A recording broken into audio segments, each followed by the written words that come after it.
వైద్య ఆరోగ్య శాఖ మంత్రిగా మన రాయలసీమ చెందిన వ్యక్తిగా ఉన్నా కూడా అక్కడ రిమ్స్లో ఎటువంటి సేవలు లేక పలు మరణాలు సంభవించే ఇవి ఉన్నాయి. కేవలం డాక్టర్లు ఎవరైతే హౌస్ సర్జన్ చేస్తున్నారో వాళ్ళని హౌస్ సర్జన్లను అక్కడ పెట్టి వాళ్ళు ప్రైవేట్ క్లినిక్లు జరుపుకుంటే ఇవి జరుగుతూ ఉంది కడప నగరానికి. వాళ్ళపైన ఎవరికి పర్యవేక్షణ లేదు. పర్యవేక్షణ మొత్తం రిమ్స్ అంతా వ్యవస్థ అంతా అస్తవ్యస్తంగా ఏర్పడడం జరిగింది. ఎవరు పైన అందరూ రౌండ్స్లో ఉన్నారని అంటారు, కానీ ఎవరు ఆడ డ్యూటీలో ఉన్నారు? ఆ డ్యూటీలో ఉండేది, ఆ రౌండ్స్లో ఉండేది కేవలం హౌస్ సర్జన్ డాక్టర్లు. వాళ్ళని భయపెట్టి మీరు ఇక్కడ ఉండండి, రౌండ్స్లో ఉండండి, మేము బయటికి వెళ్తాము, మా పనులు మేము చూసుకుంటామని హౌస్ సర్జన్లను భయపడించి వాళ్ళంతా వాళ్ళ పబ్బము వాళ్ళ ప్రైవేట్ క్లినిక్లు జరుపుకుంటే దీంట్లో నిమగ్నమై ఉన్నారు. దీనిపైన ఎటువంటి పర్యవేక్షణ లేదు. అంతా అస్తవ్యస్తంగా ఉంది.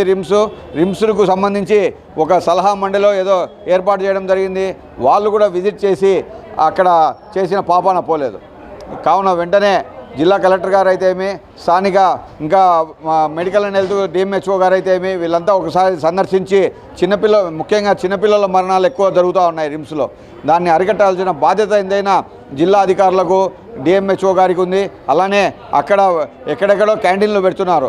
రిమ్స్ హాస్పిటల్లో కూడా ఒక అన్నా క్యాంటీన్ ఏర్పాటు చేసి వారి పేదలకు వాళ్ళ రోగులకు వచ్చిన వాళ్ళకు ఒక అటెండెంట్కి అయితే వీళ్ళు ప్రభుత్వం వాళ్ళు ఇస్తున్నారు. అది సరిగ్గా ఒక నాణ్యత లేకుండా పోయింది. మీరు ఎక్కడెక్కడో అన్నా క్యాంటీన్లు కాదు, ఒకటి రిమ్స్లో కూడా ఒక అన్నా క్యాంటీన్ ఓపెన్ చేసి అక్కడ కూడా పేదలు నిజమైన వాళ్లకు కొంచెం సేవలు అందించవలసిందిగా ప్రభుత్వాన్ని మేము డిమాండ్ చేస్తున్నాం.